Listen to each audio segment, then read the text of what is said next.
Hello friends, very good morning. ఇవాళ editorial start చేసే ముందు చిన్న అనౌన్స్మెంట్ ఎప్పట్లాగే. సో మన ఇన్స్టిట్యూట్లో ఆన్లైన్లో మరియు ఆఫ్లైన్లో యూపీఎస్సికి కోర్సెస్ ఆఫర్ చేస్తున్నాం. యూపీఎస్సి సివిల్ సర్వీసెస్ కోసం we have course something that comes with life time validity. And ఇవి కాకుండా ఆన్లైన్లో ఏపీపీఎస్సి గ్రూప్ 1 అండ్ గ్రూప్ 2కి, టీఎస్పిఎస్సి గ్రూప్ 1 అండ్ గ్రూప్ 2కి, bank exams SBI, IBPS, RBI, SEBI లాంటి ఎగ్జామ్స్కి కూడా ఆఫర్ చేస్తున్నాం కోర్సెస్. అండ్ ఎస్ఎస్సి సిజిఎల్కి కూడా క్లాసెస్ అనేవి ఆఫర్ చేస్తున్నాం. So all government exams are covered. వీటితో పాటు హైయర్ ఎడ్యుకేషన్ కోసం క్యాట్, జిఆర్ఈ అండ్ జీమాట్ లాంటి ఎగ్జామ్స్ ప్రిపేర్ అయ్యే వాళ్ళకి కూడా we are offering courses. So this is the phone number మీరు కాల్ చేయాల్సింది. మన ఇన్స్టిట్యూట్లో కోర్సెస్లో మీరు జాయిన్ అవ్వాలి అనుకుంటే, సో నేను చెప్పే క్లాసెస్ అండ్ అదర్ ఫ్యాకల్టీ చెప్పే క్లాసెస్ వినాలి అనుకుంటే ఈ నెంబర్కి మీరు కాల్ చేయాలి. అయితే what is the speciality of LTX classes, ఎందుకు జాయిన్ అవ్వాలి అంటే, ఫస్ట్ థింగ్ ఎక్సలెంట్ ఫ్యాకల్టీతో పాటు లైఫ్ టైం వ్యాలిడిటీ. ఏ కోర్స్ తీసుకున్నా సరే మీకు లైఫ్ టైం వ్యాలిడిటీ వస్తుంది. ఏదైనా సరే అన్ని క్లాసెస్ కూడా మీకు ఉద్యోగం వచ్చేంత వరకు, లేదా మీరు మీ డ్రీమ్ రియలైజ్ అయ్యేంత వరకు కూడా మీకు యాక్సెస్ ఉంటుంది. Live as well as recorded classes ఉంటాయి. అన్ని సబ్జెక్ట్స్కి కూడా ఫీజు చాలా ఎఫోర్డబుల్గా ఉంటుంది. అండ్ ఇన్స్టాల్మెంట్స్లో పే చేసే అవకాశం ఉంటుంది. మీ credit cards, debit cards block చేసే పని ఉండదు. ఇన్స్టాల్మెంట్స్లో పే చేసే అవకాశం కూడా ఉంటుంది. సో ఈ నెంబర్కి కాల్ చేసి మీరు వివరాలు కనుక్కోవచ్చు. ఎస్పెషల్లీ యూపీఎస్సి ఎవరైనా తీసుకుంటే వాళ్ళకి APPSC, TSPSC, bank, SSC CGL, RBI, SEBI ఏ కోర్సులు అయితే మనకు ఉన్నాయో we're giving everything else as complimentary. UPSC ఆస్పిరెంట్స్కి మిగిలినవన్నీ కూడా కాంప్లిమెంటరీగా వచ్చేస్తాయి. సో యూపీఎస్సీ పైన ఫోకస్ చేస్తూ ప్యారల్గా వేరే ఎగ్జామ్స్ రాయాలనుకునే వాళ్ళకి ఇది ఒక మంచి అద్భుతమైన అవకాశం. పూర్తి వివరాల కోసం ఈ నెంబర్కి కాల్ చేయండి. So let's get into the editorial today. The title says a disturbing order. Disturbing అంటే కొంచెం డిస్టర్బెన్సెస్ క్రియేట్ చేసే ఒక ఆర్డర్, కోర్టు ఇష్యూ చేసిన ఆర్డర్. దేనికి సంబంధించింది? ASI survey in Gyanvapi mosque should not be allowed to resurrect disputes buried by law. So దీని అర్థం ఏంటో ఒకసారి చూద్దాం. రిసరెక్ట్ అంటే మళ్ళీ తవ్వి తీయడం, అంటే గతాన్ని మళ్ళీ తవ్వడం అనే సెన్స్లో. Restore something, revitalize something. ఏదైతే వదిలేసామో, ఏదైతే లేదని పడేసామో దాన్ని మళ్ళీ తవ్వి బయటికి తీయడాన్ని రిసరెక్ట్ అని చెప్పి అంటాం. రైట్. వేటిని? డిస్ప్యూట్స్ని రిసరెక్ట్ చేయడం. ఎటువంటి disputes? Disputes which are buried by law. చట్టం ద్వారా ఏ డిస్ప్యూట్స్ అయితే పూడ్చివేయబడ్డాయో ఆ డిస్ప్యూట్స్ని మళ్ళీ రిసరెక్ట్ చేసేలాగా చేయకూడదు అని చెప్పి అంటున్నారు. సో దీని వెనకాల బ్యాక్గ్రౌండ్ ఒకసారి మీకు చెప్తే మీకు అర్థమవుతుంది దేని గురించి ఇదంతా మాట్లాడుతున్నారు అని చెప్పి. మీకు బాబ్రీ మసీద్ ఇష్యూ తెలిసే ఉంటుంది. సో బాబ్రీ మసీద్ అనేది ఒక అయోధ్య రామ జన్మభూమి. అది దానిపైన అక్కడ ఒక టెంపుల్ ఉండేది, దాన్ని కూల్చేసి బాబ్రీ మసీద్ కట్టారు అనేది కంటెన్షన్. సో దాని విషయంలో ఎప్పటి నుంచో లిటిగేషన్ ఉండింది. చివరిగా 2019లో సుప్రీంకోర్టు అది హిందువులకే చెందుతుంది అని చెప్పి తీర్పునివ్వడం జరిగింది. సో ఆ ఏరియా అనేది హిందూస్కి హ్యాండ్ ఓవర్ చేసి ముస్లిమ్స్కి ఒక 5 acres వేరే చోట మసీదు కట్టుకునేందుకు అవకాశం ఇస్తూ 2019లో తీర్పు ఇచ్చారు. అయితే 1985, 1990 ఈ ప్రాంతంలో చాలా కమ్యూనల్ టెన్షన్స్ వచ్చాయి. ఏది ఎవరిది, మన ఇండియా యొక్క హిస్టరీని మీరు తవ్వి చూస్తే మీకు ఏం తెలుస్తుంది?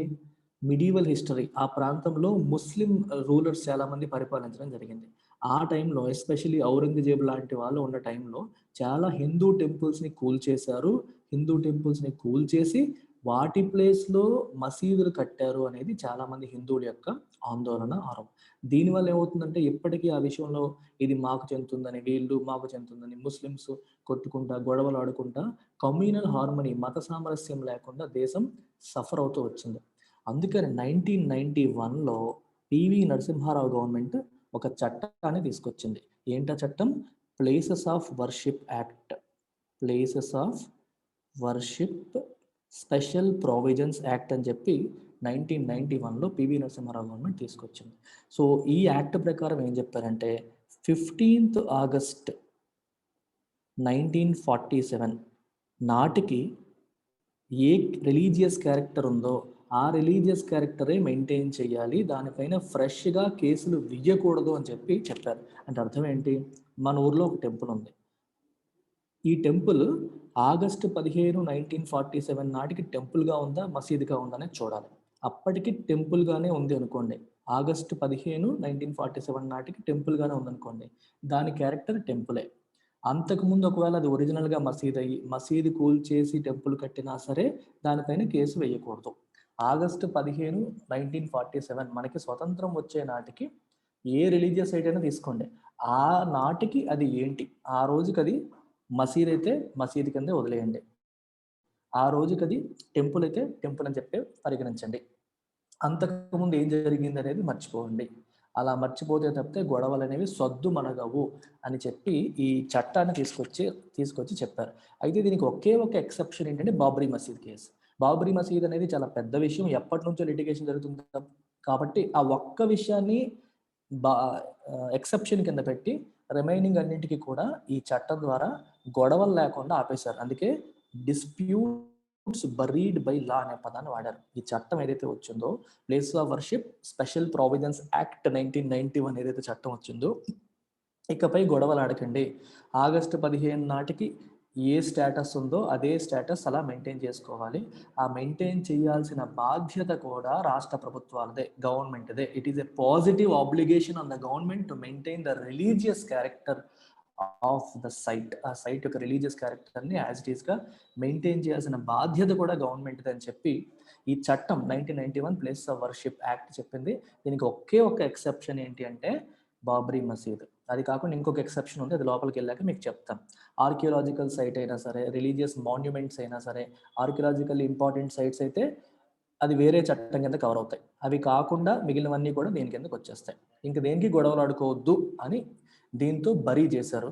కానీ ఇప్పుడు ఈ జ్ఞాన్వపి మాస్క్ ఇది ఒక మసీదు ప్రస్తుతానికి. ఇక్కడేమో ASI archaeological survey of India వాళ్ళని ఒక సర్వే చేయమని చెప్పారు.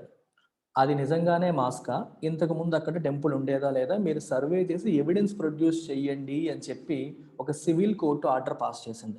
ఇప్పుడు ఈ ఆర్డర్ పాస్ చేస్తే ఒకవేళ వాళ్ళు నిజంగానే ఫైండింగ్స్ ఒకప్పుడు ఇది టెంపుల్ అని చెప్పారనుకోండి, మళ్ళీ గొడవలు రేగుతాయి. ఎందుకు ఇదంతా అనే సిచ్యువేషన్ ఇక్కడ వస్తుంది. సో ఒకసారి చూద్దాం ఎడిటోరియల్ ఏం చెప్తుందో. The order of a civil court in Varanasi that the Archaeological Survey of India ASI should conduct a survey to ascertain whether the Gyanvapi mosque was built over a demolished Hindu temple is an unconscionable intervention that will open the floodgates for another protracted religious dispute. So దీని అర్థం ఏంటి, civil court వారణాసిలో ఒక order ఇచ్చింది. ఏంటి order, archaeological survey వాళ్ళని మీరు survey చేయండి, సర్వే చేసి అసర్టెన్ చేయండి, అంటే కన్ఫర్మ్ చేయండి, make it certain, doubts remove చేయండి. ఏ విషయంలో, వెదర్ ద జ్ఞాన్వపి మాస్క్, ఈ జ్ఞాన్వపి మాస్క్ ఏదైతే ఉందో, whether it was built over a demolished Hindu temple, ఒక హిందూ టెంపుల్ని డిమాలిష్ చేసి అక్కడ కట్టారా లేదా అనేది మీరు అసర్టెన్ చేయాలి అని చెప్పి ఏఎస్ఐ వాళ్ళని ఈ సివిల్ కోర్టు ఆర్డర్ వేసింది. ఈ చెయ్యడం అనేది ఉంది, ఈ ఆర్డర్ ఏదైతే ఉందో ఈజ్ అన్ అన్కాన్షనబుల్ ఇంటర్వెన్షన్ అని చెప్పి అంటారు. అన్కాన్షనబుల్ అంటే మోరల్లీ అన్యాక్సెప్టబుల్, అన్రీజనబుల్లీ ఎక్సెసివ్, అసలు ఇది మంచిది కాదు ఇలా చేయడం. ఇంటర్వెన్షన్ అంటే ఇన్వాల్వ్ అవ్వడం, ఇంటర్ఫియర్ అవ్వడం.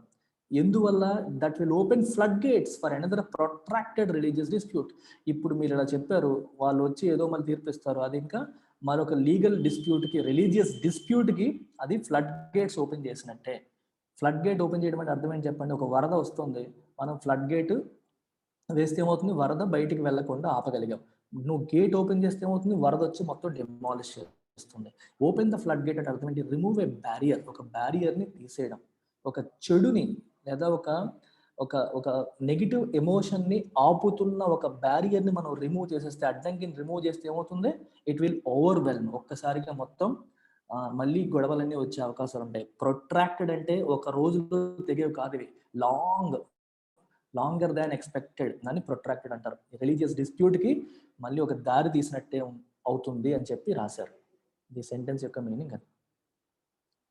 The order apparently in gross violation of the explicit legislative prohibition on any litigation over the status of places of worship is likely to give a fillip to a majoritarian and revanchist forces that earlier carried on the Ram Janmabhoomi movement over a site in Ayodhya. So దీని అర్థం ఏంటో కూడా చూడండి.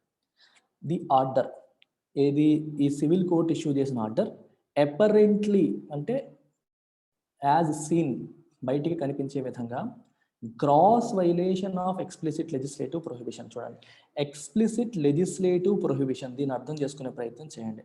What is the meaning of this? Legislative అంటే by an act, ఒక చట్టం ద్వారా. Prohibition అంటే అర్థం ఏంటి? ప్రొహిబిట్ చేయడం, స్టాప్ చేయడం. ఎక్స్ప్లిసిట్ అంటే క్లియర్గా మెన్షన్ చేశారు, ఇదేం ఇంప్లిసిట్ కాదు, క్రిస్టల్ క్లియర్గా ప్లేసెస్ ఆఫ్ వర్షిప్ 1991 యాక్ట్ ఏం చెప్తుంది?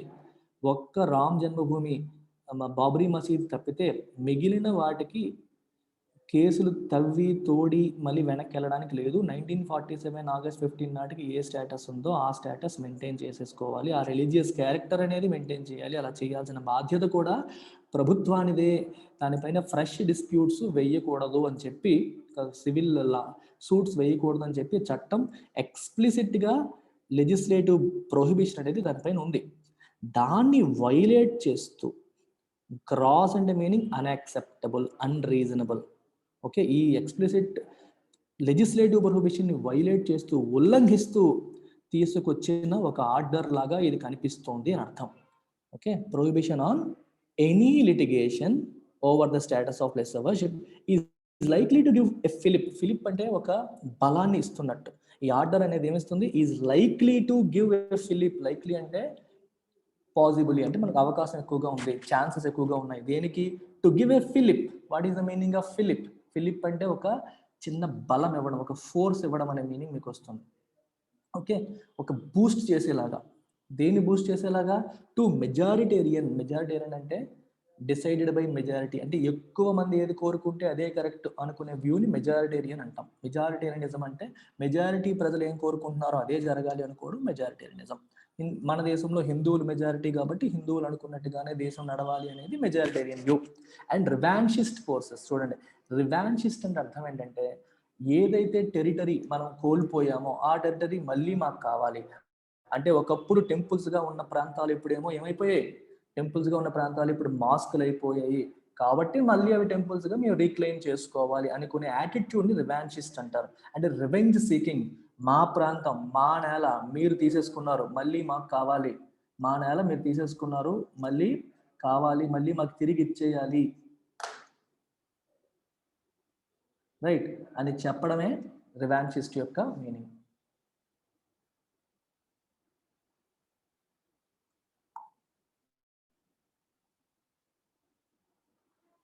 ఆ రివాన్షిస్ట్ ఫోర్సెస్కి ఇది ఒక ఫిలిప్ ఇస్తుంది, అంటే ఒక బూస్ట్ ఇస్తుంది అని అర్థం.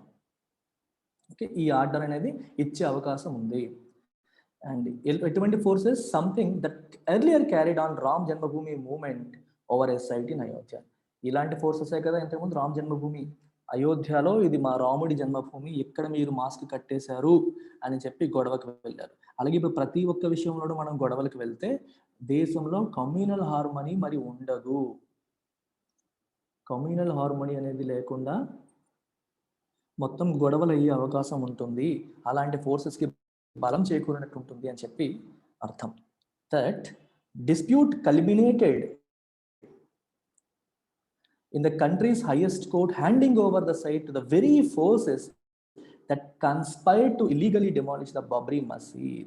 Okay, that dispute, A dispute?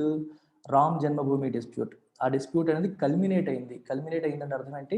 ఫైనల్గా ఎండ్ అయింది. ఫైనల్గా ఎలా ఎండ్ అయింది? కల్మినేట్ అంటే మీకు ఫైనల్గా ఎండ్ అయినట్టు, లేకపోతే ఒక క్లైమాక్స్ లాగా మీరు చెప్పొచ్చు. రీచ్ ఏ క్లైమాక్స్ అని అర్థం. ఫైనల్గా ఎలా ఎండ్ అయింది? in the country's highest court, handing over the site to the very forces that conspired to illegally demolish the Babri Masjid. Babri మసీద్ని ఏ ఫోర్సెస్ అయితే ఇల్లీగల్గా డెమాలిష్ చేయడానికి ట్రై చేశాయో ఆ ఫోర్సెస్కే సైట్ని హ్యాండ్ ఓవర్ చేసేలాగా ఫైనల్గా తీర్పు వచ్చింది. అంతే కదా మరి. బాబ్రీ మసీద్ని ఎవరైతే కూల్చివేశారో చివరికి కాన్స్పైర్ అంటే కుట్ర పన్ని కూల్చివేసే ప్రయత్నం చేశారో చివరికి వాళ్ళ చేతికే ఈ సైట్ని అందించేలాగా ఆ డిస్ప్యూట్ అనేది ఎండ్ అయింది. సుప్రీంకోర్టు 2019లో హిందువులకే చెందాలి అని చెప్పి తీర్పునిచ్చింది కదా, దాని గురించి రాశారు. ద ప్లెయింటిఫ్స్ అంటే కోర్టులో కేసు వేసిన వ్యక్తి, పిటిషన్దారుడు, దాన్ని మనం ప్లెయింటిఫ్ అంటారు. The plaintiffs who have filed a suit as representatives of Hindu faith to reclaim the land on which the mosque stands have now succeeded in getting the court to commission an ASI survey to look for the sort of evidence that they would never have been able to adduce on their own. Okay. ఈ పిటిషన్దారులు ఎవరైతే ఉన్నారో filed a suit as representatives of Hindu ఫెయిత్కి representatives కింద సూట్ని file చేసిన వాళ్ళు. Suit అంటే ఒక ఆర్డినరీ పర్సన్ కోర్టులో ఫైల్ చేసేదాన్ని సూట్ అంటారు. పోలీసులు ఫైల్ చేస్తే కేసు అంటాం, ఆర్డినరీ పర్సన్స్ చేసినప్పుడు దాన్ని సూట్ అని చెప్పి అంటాం. సో దేనికి? టు రీక్లెయిమ్ ద ల్యాండ్ని మళ్ళీ రీక్లెయిమ్ చేయడానికి, ఇది మాదే తిరిగి మాకు ఇచ్చేయండి అని చెప్పి రీక్లెయిమ్ చేయడానికి. On which the mask stands have now succeeded, వాళ్ళు ఇప్పుడు సక్సీడ్ అయ్యారు. ఏ విషయంలో? In getting the court to commission, court ASI సర్వేని కమిషన్ చేసేలాగా చేయడంలో సక్సీడ్ అయ్యారు. కమిషన్ అంటే ఒక ఆర్డర్ చేయడం. ఓకే, అఫీషియల్గా ఏఎస్ఐ వాళ్ళు సర్వే చేసి మాకు రిపోర్ట్ సబ్మిట్ చేయాలి అని వాళ్ళతో చెప్పించేలాగా వీళ్ళు సక్సెస్ అయ్యారు. చెప్పించే విషయంలో వాళ్ళు సక్సెస్ అయ్యారు అని చెప్పి అర్థం. దేనికి? To look for a sort of evidence that they would never have been able to adduce on their own. Adduce అంటే అర్థం ఏంటి? సైట్ యాజ్ ఎవిడెన్స్ అంటే ఒక సాక్ష్యం కింద వాళ్ళు చూపించలేని. ఎడ్యూస్ అంటే సైట్ యాజ్ ఎవిడెన్స్ అని అర్థం. అర్థమైందా? చూపించడం. వాళ్ళంతటా వాళ్ళు ఇక్కడ టెంపుల్ ఉంది అని వాళ్ళు ఖచ్చితంగా చూపించలేరు, చెప్పలేరు. సో కాబట్టి ఏఎస్ఐ వాళ్ళకి ఆ పని అప్పచెప్తే వాళ్ళు ఏమన్నా చేయగలుగుతారేమో అని చెప్పి వాళ్ళు ప్రయత్నం చేశారు, సక్సెస్ అయ్యారు అని అర్థం. The order has been issued, order అనేది ఇష్యూ చేసేసారు. Despite the fact that the Allahabad High Court reserved its order on the maintainability of the suit on March 15 and is yet to pronounce its ruling. So ఈ case ఇప్పటిది కాదు, వెనక్కి వెళ్ళాలి బాగా. ఈ case అనేది ఇప్పటికి కాదు, బాగా వెనక్కి వెళ్ళాలి. మీరు ఒకసారి వెనక్కి వెళ్తే ఈ కేసు విషయంలో Allahabad high court first of all 1997లో మొట్టమొదటిసారి ఈ సివిల్ కోర్టులో, 1997 గుర్తెచ్చుకోండి, ఇక్కడ రాశారు మళ్ళీ. ఈ సివిల్ కోర్టులో ఇది వ్యాజ్యం వేయడం జరిగింది. సివిల్ కోర్టు అప్పుడు ఏం చేసిందంటే యాక్సెప్ట్ చేసింది, కోర్టుని ఈ కేసుని యాక్సెప్ట్ చేసింది. యాక్సెప్ట్ చేసిన తర్వాత ముస్లిం పార్టీస్ ఏం చేశారు? అలహాబాద్ హైకోర్టుకి వెళ్ళారు. అలహాబాద్ హైకోర్టుకి వెళ్ళి ఇది ప్లేసెస్ ఆఫ్ వర్షిప్ యాక్ట్ ఏం చెప్తుందంటే పాత కేసులు తవ్వకూడదు, ఒక్క బాబ్రీ మసీద్ ఇష్యూ తప్పితే మిగిలిన విషయాల్లో 1947 ఆగస్ట్ 15కి ఏ స్టేటస్ ఉందో ఆ స్టేటస్ మెయింటైన్ చేయాలని ప్లేసెస్ ఆఫ్ వర్షిప్ యాక్ట్ చెప్తోంది. అయినా సరే ఈ సివిల్ కోర్ట్ ఏమో 1997లో ఈ కేసుని టేకప్ చేయడానికి ఎంటర్టైన్ చేసింది. అందుకని చెప్పి వాళ్ళు అలహాబాద్ హైకోర్టుకి అప్పుడు వెళ్ళారు. అలహాబాద్ హైకోర్టు ఏం చెప్పిందంటే ఈ కేసు నిలబడదా అనే విషయంలో స్టే ఆర్డర్ ఇచ్చింది. స్టే ఆర్డర్ తేల్చలేదు, ఏమీ తేల్చకుండా స్టే ఆర్డర్ ఇచ్చింది. అప్పటి నుంచి ఇప్పటి వరకు అది అలాగే ఉంది. 22 సంవత్సరాలు గడిచిపోయాయి కానీ స్టే ఆర్డర్ కిందే ఉండిపోయింది. రైట్, స్టే ఆర్డర్ ఇవ్వడం అనేది జరిగింది. అండ్ దాని ఫైనల్ రూలింగ్ అనేది వాళ్ళు ఇంకా ఇవ్వలేదు. Yet to pronounce its final ruling, దాని ఫైనల్ రూలింగ్ అనేది ఇప్పటికీ ఇవ్వలేదు. It is not clear why the civil judge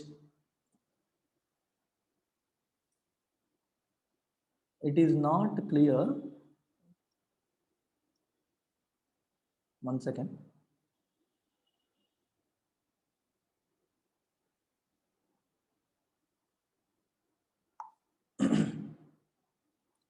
Why the civil judge did not wait for the ruling and went ahead with his directive to the ASI.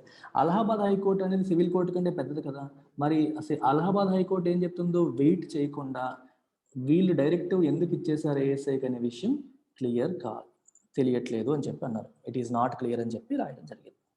ఇప్పుడు 1997 ఏం జరిగింది చూడండి.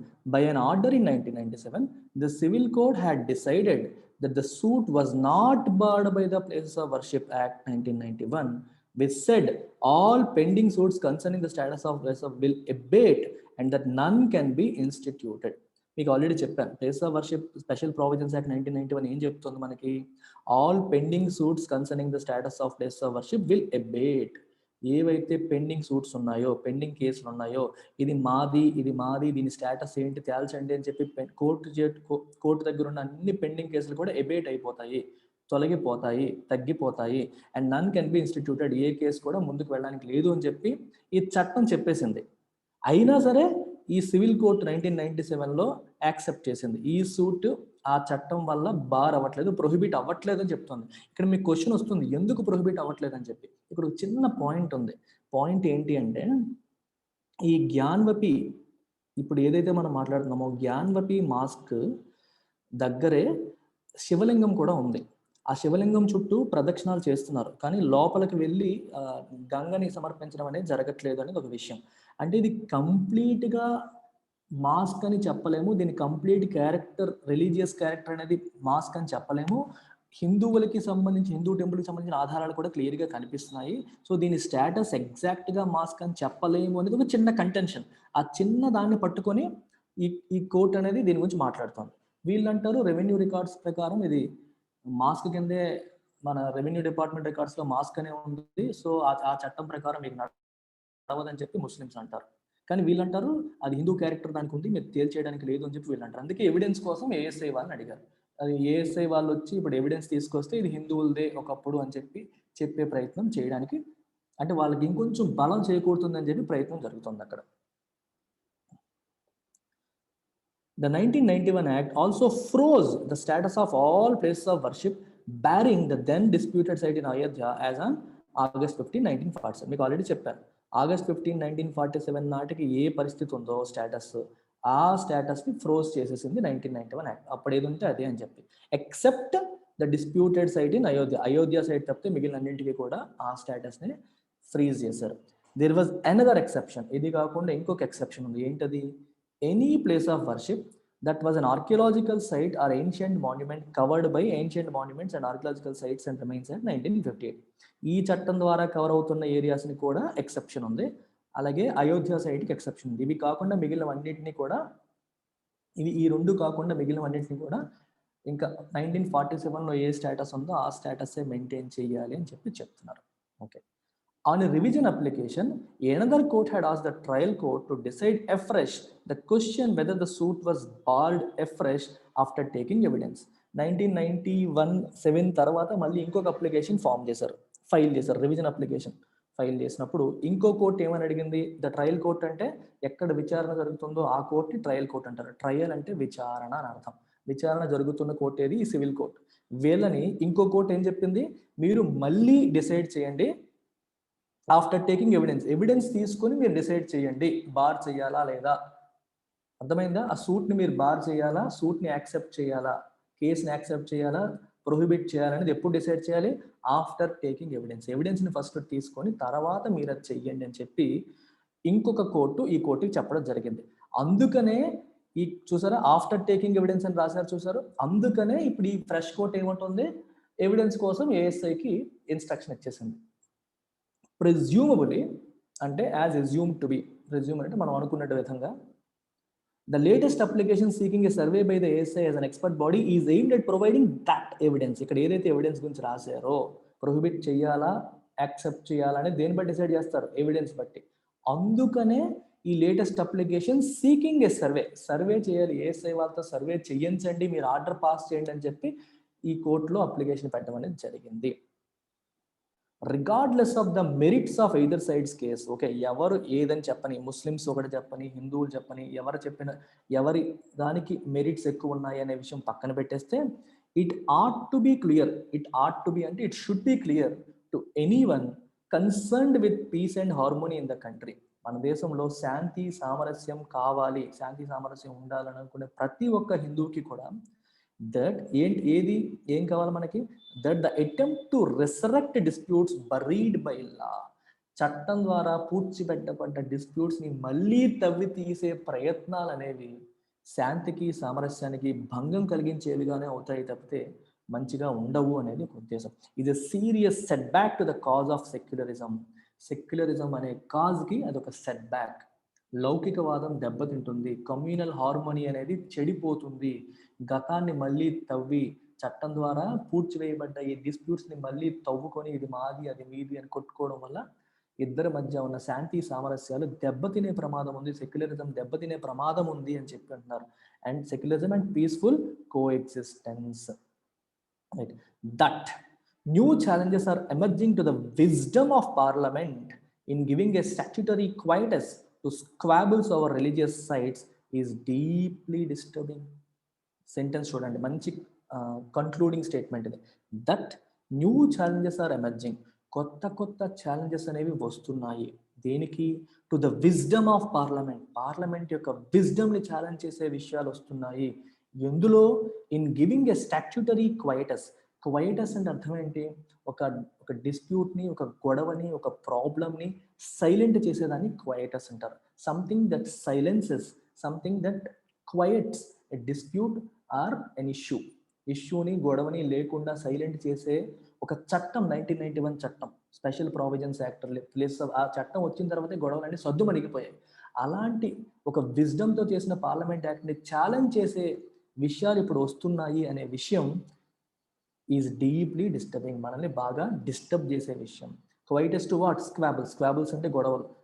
దేనిపైన గొడవలు? Over religious sites. Religious sites పైన గొడవలు. ఇలా రావడం, ఈ కొత్త కొత్త ఛాలెంజెస్ రావడం అనేది ఈజ్ డీప్లీ డిస్టర్బింగ్. ఇక్కడ చూసారా, ఈజ్ అనేది వర్బ్. దీని యొక్క సబ్జెక్ట్ ఏంటి? ఇదంతా సబ్జెక్టే, ఇక్కడ నుంచి ఇక్కడ వరకు. దీన్ని మీరు తెలుగులో ఒకసారి చెప్తే, ఈ కొత్త ఛాలెంజెస్ రావడం అనేది ఏదైతే ఉందో ఈజ్ డీప్లీ డిస్టర్బింగ్. దేనికి ఛాలెంజెస్ అంటే ఇది పార్లమెంటరీ విజ్డమ్కి వస్తున్న ఛాలెంజెస్ అని చెప్పి. ఓకేనా? Take care, by by.